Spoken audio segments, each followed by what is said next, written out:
আচ্ছা, আজকে আমরা পড়ব adjoint and inverse of A matrix.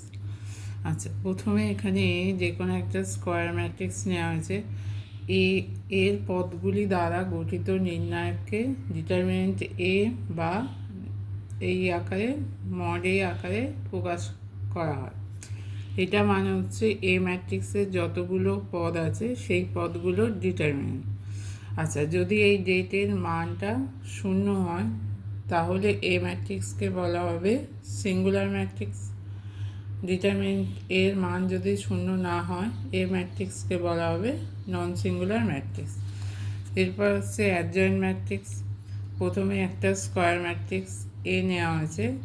এ ম্যাট্রিক্সে পদসমূহ দ্বারা গঠিত নির্ণায়ক, মানে এ ম্যাট্রিক্সে যে পদগুলো আছে, মনে করি আমি 2 অর্ডারে নিয়েছি। এর যে পদগুলো আছে, 4টে পদ আছে, তাদের নিয়ে যে ডিটারমিনেন্টে সেটাকে এইভাবে লেখা হচ্ছে। এবার এই ডিটারমিনেন্টের প্রত্যেকটা পদের সহগুণনীয়ক। আচ্ছা, ডিটারমিনেন্টের নির্ণায়কের যে পদগুলো আছে তার সহগুণনীয়ক দ্বারা গঠিত ম্যাট্রিক্সের পরিবর্ত ম্যাট্রিক্স বি ট্রান্সপোজকে বলা হচ্ছে এ ম্যাট্রিক্সের অ্যাডজয়েন্ট। আচ্ছা, আমি এখানে 2 একটা ম্যাট্রিক্স নিয়েছি। তার ডিটারমিনেন্ট হচ্ছে ওই একই জিনিস হবে, তার ম্যাট্রিক্সের চিহ্নের জায়গায় ডিটারমিনেন্টের চিহ্ন বসাতে হবে। তাহলে ডিটারমিনেন্টের চিহ্ন এরকম দুটো দাড়ি দিয়ে লেখা হয়। এবার বলছে যে বি ম্যাট্রিক্সটা কি, এই পদগুলোর কোফ্যাক্টর দিয়ে গঠিত ম্যাট্রিক্স।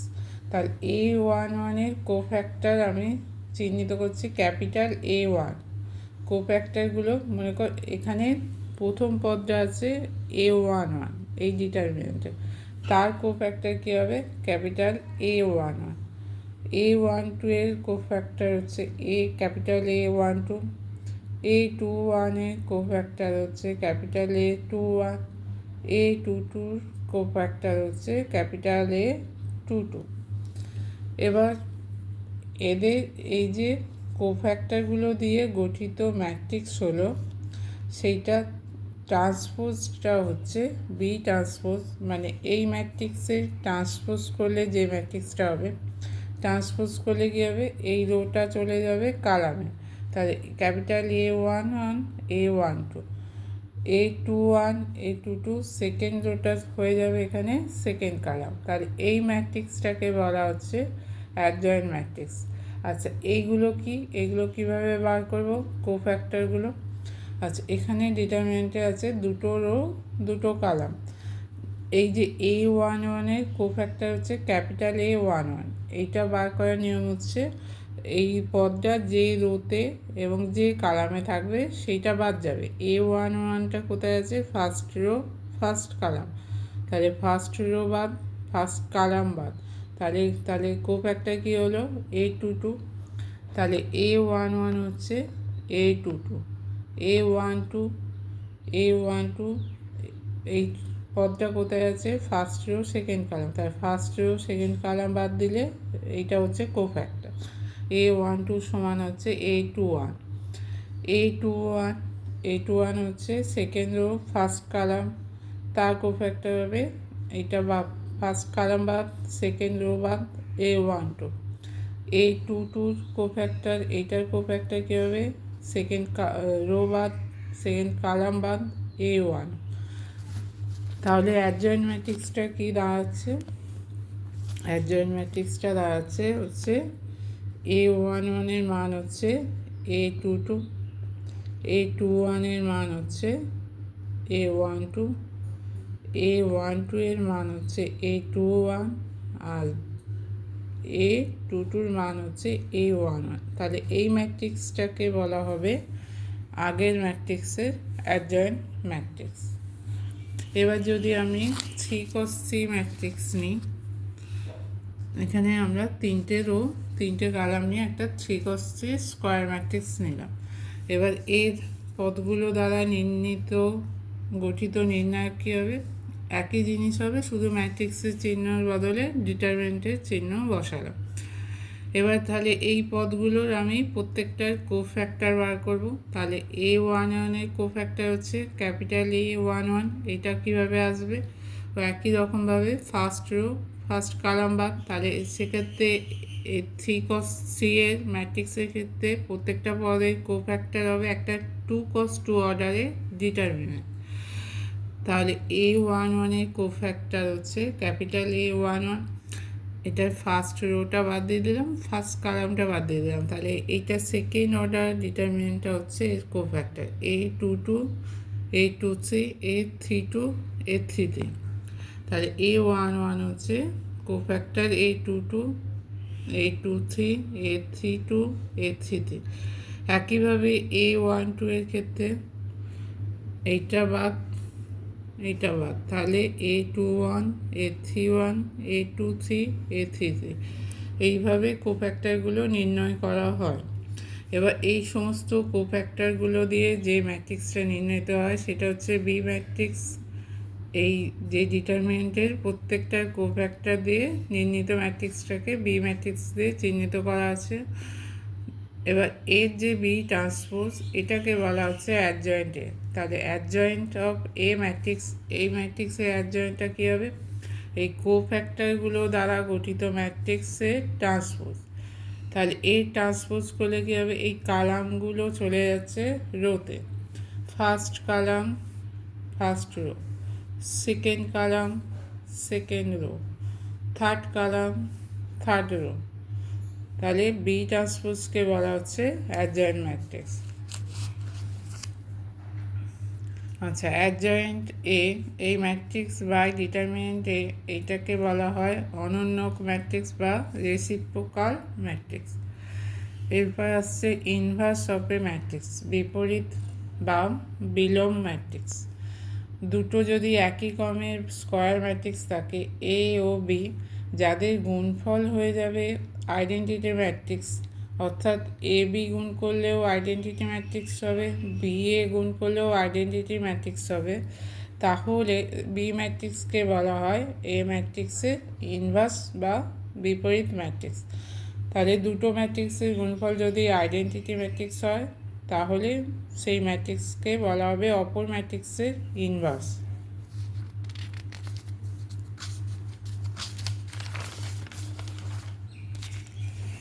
আচ্ছা, এবার ইনভার্স ম্যাট্রিক্সের একটা ফর্মুলা আছে যে অ্যাডজয়েন্টে, যে ম্যাট্রিক্স আমরা আগে বার করলাম adjoint A into A matrix, A into adjoint matrix সমান হয়ে যায় ডিটারমিনেন্ট এ ইন্টু আই।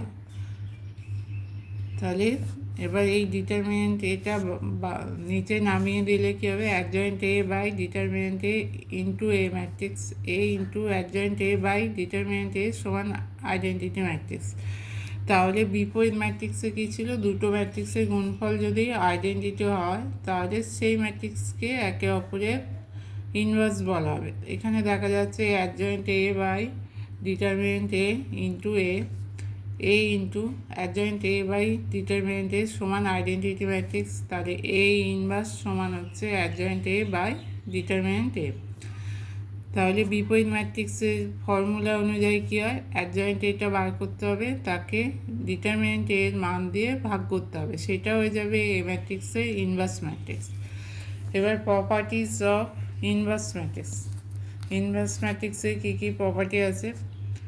একটি প্রদত্ত বর্গ ম্যাট্রিক্স বা স্কোয়ার ম্যাট্রিক্সে কেবল একটি বিপরীত ম্যাট্রিক্স থাকে। তাহলে একটা স্কোয়ার ম্যাট্রিক্স হলে তার একটাই বিপরীত ইনভার্স ম্যাট্রিক্স থাকবে।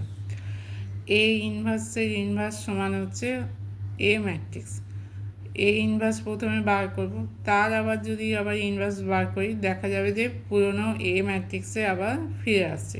এটা কখন হবে? যদি এ ইনভার্সের অস্তিত্ব থাকে। যদি এ ইনভার্স আমরা পাই তাহলে তার ইনভার্স বার করলে আমরা যেটা অরিজিনাল ম্যাট্রিক্স ছিল সেই ম্যাট্রিক্সে আবার ফিরে আসবে।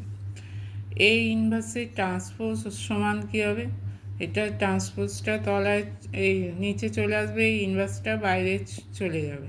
তাহলে এ ইনভার্স ট্রান্সপোজ সমান হচ্ছে এ ট্রান্সপোজ ইনভার্স। এ বির ইনভার্স কী হচ্ছে? এ বির ইনভার্স সমান হচ্ছে বি ইনভার্স এ ইনভার্স, অর্থাৎ বিটা ইনভার্সটা আগে চলে আসছে, তার সঙ্গে এ ইনভার্সটা গুণ করে দিলে কী হবে, এবি ম্যাট্রিক্সের ইনভার্স। এবার লম্ব ম্যাট্রিক্স বা অর্থোগোনাল ম্যাট্রিক্স কাকে বলছে? যদি এ ট্রান্সপোজ সমান এ ট্রান্সপোজ এ সমান হচ্ছে আইডেন্টিটি ম্যাট্রিক্স, তার অর্থাৎ এর সঙ্গে এ ট্রান্সপোজ গুণ করলে যদি আইডেন্টিটি ম্যাট্রিক্স হয়, অর্থাৎ কী হবে, আমরা জানি দুটো ম্যাট্রিক্স গুণ করলে যদি আইডেন্টিটি হয় তাহলে সেটা অপরের ইনভার্স ম্যাট্রিক্স, তাহলে এখানে এ ট্রান্সপোজটা হয়ে যাচ্ছে এ ইনভার্স। তাহলে যদি এ ট্রান্সপোজ এ ইনভার্সের সঙ্গে সমান হয় তাহলে একে বলা হচ্ছে অর্থোগোনাল ম্যাট্রিক্স বা লম্ব ম্যাট্রিক্স।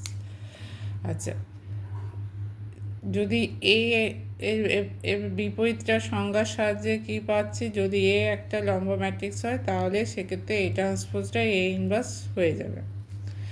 আচ্ছা, ডিটারমিনেন্ট এর মান যদি এখানে 1 হয় তাহলে একে বলা হবে প্রকৃত লম্ব। ডিটারমিনেন্ট এর মান যদি -1 হয় তাহলে একে বলা হবে অপ্রকৃত লম্ব ম্যাট্রিক্স বলা হবে।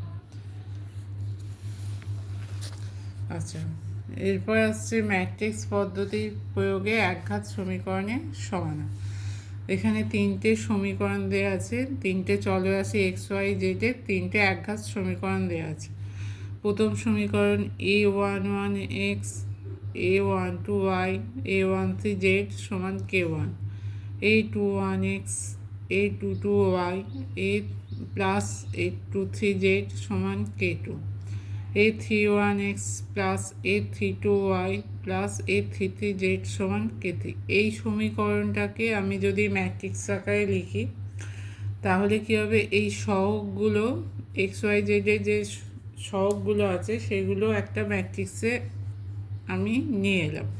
প্রথম কালামে a11 a21 a31, সেকেন্ড কালামে হচ্ছে ওয়াই এর সহগগুলো a12 a22 a32, থার্ড কালাম 13 23 3। এবার এক্স ওয়াই যে চলরাশি এটা একটা কালাম ম্যাট্রিক্স হিসেবে লিখতে হবে। এবার এখানে ধ্রুবক পদগুলো এটার একটা কালাম ম্যাট্রিক্স, তাহলে দাঁড়ালো কি, এটাকে এ হিসেবে লিখলাম এ matrix, A into x, x Y জেডটা হচ্ছে এক্স, তাহলে এই গোটা সমীকরণটার ম্যাট্রিক্সের আকারে লিখলে হচ্ছে এ ইন্টু এক্স সমান হচ্ছে বি। আচ্ছা, এবার এইটা কীভাবে এক্সের মানগুলো বার করবো, এক্স ম্যাট্রিক্সের মান অর্থাৎ এক্স ওয়াই জেডের মানগুলো বার করবো। প্রথমে দেখতে হবে যে এর ডিটারমিনেন্ট, এই ম্যাট্রিক্সের ডিটারমিনেন্টের মান 0 হচ্ছে কি না, যদি 0 না হয় তাহলে এটা নন সিঙ্গুলার ম্যাট্রিক্স হবে, সেক্ষেত্রে এই ইনভার্সটা থাকবে। যদি 0 হয়ে যায় তাহলে এই ইনভার্স বার করা সম্ভব নয়। Determinant A not equals to 0 হলে তবেই আমরা এই ইনভার্সটা পাবো। আচ্ছা, তাহলে সেক্ষেত্রে আমি determinant A not equals to 0 পেলাম, তাহলে সেক্ষেত্রে এক্সের মান কী হবে, এক্স সমান হবে এ ইনভার্স বি, অর্থাৎ এ ম্যাট্রিক্সের বিপরীত ম্যাট্রিক্স ইন্টু বি। এটা করতে আসছে আমি এই সমীকরণ নিলাম এ এক্স ইন্টু সমান হচ্ছে বি, আমি দুপাশে এ ইনভার্স ম্যাট্রিক্স দিয়ে গুণ করলাম, তাহলে এই দিকটাও হয়ে যাচ্ছে এ ইনভার্স বি ম্যাট্রিক্স, আর এ ইনভার্সের সঙ্গে এ গুণ করলে হয়ে যাচ্ছে আইডেন্টিটি ম্যাট্রিক্স, আইডেন্টিটি ম্যাট্রিক্সের সঙ্গে এক্স গুণ করলে হচ্ছে এক্স সমান হচ্ছে এ ইনভার্স বি।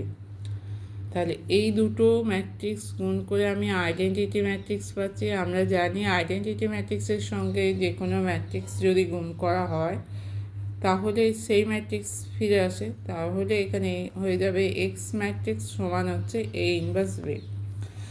তাহলে এক্সের মান বেরোচ্ছে, এক্স ম্যাট্রিক্সের মান সমান এ ইনভার্স বি।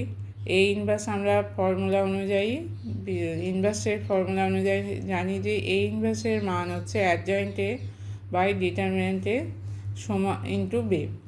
তাহলে আমাকে এই রকম যদি সমীকরণ সমাধান করতে দেয় তাহলে কী বার করতে হবে, অ্যাডজয়েন্ট এই সহগগুলো নিয়ে একটা ম্যাট্রিক্স তৈরি করতে হবে, তার অ্যাডজয়েন্ট এ বাই ডিটারমিনেন্ট এ বার করতে হবে, করে তার সঙ্গে বি ম্যাট্রিক্সটা গুণ করে দিতে হবে। এবার সেইটার সঙ্গে এক্স ম্যাট্রিক্সটা সমান হয়ে যাবে। আচ্ছা, এবার এ ম্যাট্রিক্সের অ্যাডজয়েন্ট ম্যাট্রিক্স যদি n cos n অর্ডারের হয়, সেক্ষেত্রে ডিটারমিনেন্ট অ্যাডজয়েন্টের মান কী হবে? ডিটারমিনেন্ট এর পাওয়ারে n-1। 3 cos 3 ম্যাট্রিক্স হলে তার অ্যাডজয়েন্ট এর মানটা কী হবে? ডিটারমিনেন্ট এর মান 3-1 অর্থাৎ a স্কোয়ার। 2 cos 2 ম্যাট্রিক্স হলে অ্যাডজয়েন্ট এর ডিটারমিনেন্টের মান হয়ে যাবে ডিটারমিনেন্ট অফ a 2-1 সমান হচ্ছে ডিটারমিনেন্ট a।